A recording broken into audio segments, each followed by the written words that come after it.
Unique subset of cataracts that can pose a challenge even to experienced surgeons.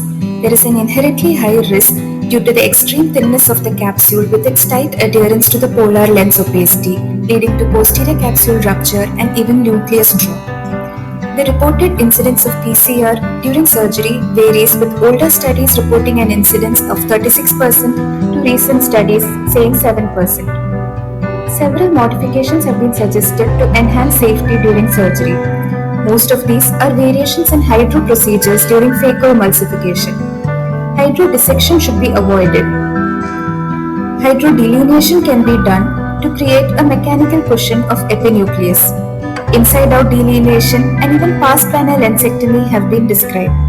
But in India, with its huge cataract burden, SICS plays a significant role, mainly due to low cost, easier access, wider applicability in high volume setups. Most residents are taught only SICS during their course. As budding ophthalmologists, it is ideal to be prepared to deal with posterior polar cataracts using SICS.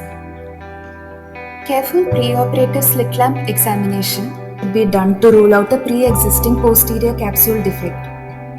After securing the superior rectus, initially, a side port entry is made to perform the rhexis.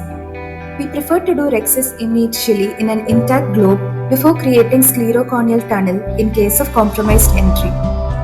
While injecting viscoelastic substance, we need to be careful to inject only the optimal amount to fill the anterior chamber. Overfilling may increase the pressure on the capsule. Rhexis should be of adequate size so as to prolapse the nucleus into the anterior chamber. It should not be too large so that if the posterior capsule gets compromised, enough rim is present to implant the lens in the sulcus. Next, peritomy is done, followed by creation of the sclerocorneal tunnel. The size of the tunnel depends on the size of the nucleus and the grade of associated nuclear sclerosis. Hydrodissection should be avoided.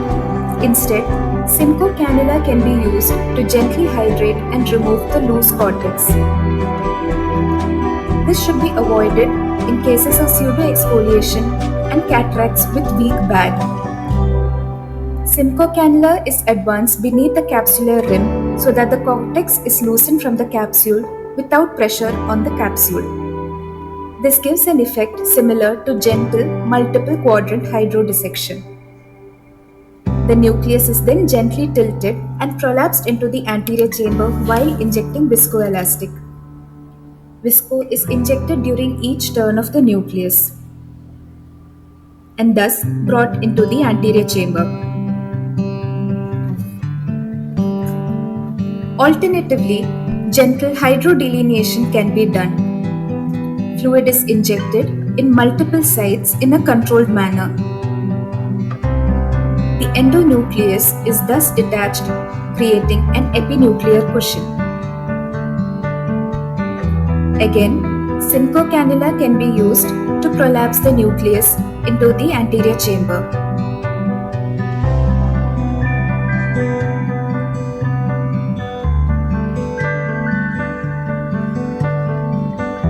Now, the nucleus is delivered using vectis, taking utmost care not to injure the capsule or the iris. This is the step most associated with posterior capsule rupture while doing SICS.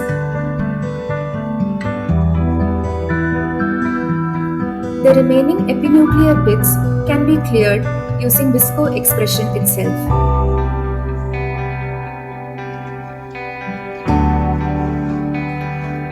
The next step is cortex wash.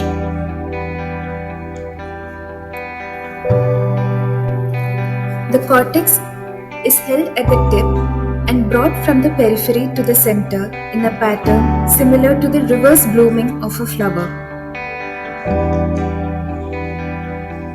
Sometimes a pseudo hole may be seen at the center, which may be mistaken for a PC rent.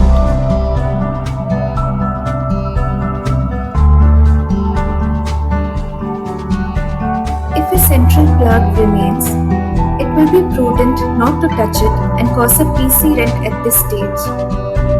Instead, a YAG capsulotomy can be planned postoperatively. The IOL is inserted after careful inflation of the bag. Even minimal trauma by the IOL edge can cause a tear in the thin posterior capsule. Avoid excessive manipulation of the IOL in the bag. After washing out excess visco, wound is hydrated, main wound is sutured if required. Posterior polar cataract is a true challenge for cataract surgeons, but SICS is also a safe option to be kept in mind for those surgeons who are not yet well versed in phacoemulsification. We may not get intimidated, but be well prepared. Practical knowledge of SICS is also required if needed to convert from phaco in difficult situations. Patients and caregivers need to be well counseled regarding increased surgical risk, prolonged surgical time, and possibility of capsulotomy later. Different techniques have been described to minimize the risk, but it cannot be completely eliminated. Gentle maneuvering, maintaining the anterior chamber depth, and avoidance of hydrodissection are the mainstay. We can get equally good post-operative results doing safe SICS. Thank you. So you are advising SICS or phaco for posterior polar cataract? Actually, I advise phaco, madam, for the better results. But where the places we don't have phaco machines or anything like that, we have to teach them how to do SICS and in a PPC. We can't refer it each time.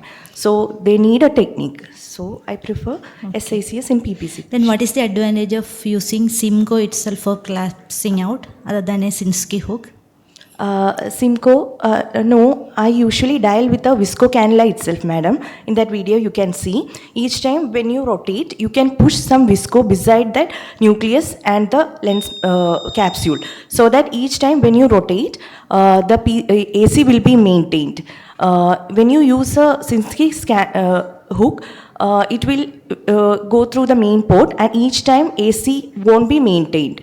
But when you use a visco cannula to rotate the nucleus, you can push the visco each time when you go inside and push and then rotate, push and then rotate. And if there is some PPC, the detachment also will occur. That is, visco dissection will also occur along with that step. So in a single step, you can do all these things. Multiple instruments may also not be needed. That's why.